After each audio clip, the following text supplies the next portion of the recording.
सबैभन्दा गाह्रो काम र झ्याउ काम भनेको हाम्रो सर्वे गर्नु हो। सर्वेयर भनेपछि तपाईको कुनै पनि कन्स्ट्रक्सन लाइनमा सर्वेयर भनेको सबैभन्दा महत्त्वपूर्ण व्यक्ति हुन्छ। कन्स्ट्रक्सन लाइनमा सर्वेयर भनेपछि चाहिँ के हुन्छ, ब्याकबोनै हो। त्यसैले सम्पूर्ण सर्वेयरहरूलाई चाहिँ के हुन्छ, त्यो सेल्युट हामीले ठोक्नै पर्छ। के हो हैन, सर्वेयर बिना कुनै साइट सम्भव छ त? यस्तो हुन्छ सर्वेयरको काम। ल हेर वाकी टकीको पनि ठ्याक्कै अलि ब्याट्री सकिएको कारणले गर्दाखेरि युज गर्न सकिएको छैन।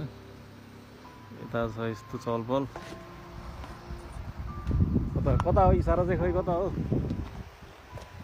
होला त्यहाँ राख्यो अरे झाडी अलि सफा गर्नु। कहाँ हो कहाँ, यता देखेको छैन। यतातिर हो, कता हो कता? ल सर्वेयरको काम यस्तो छ। हामी चिलमा गाडी उता डिलमा पुग्न सक्छ। गाह्रो छ।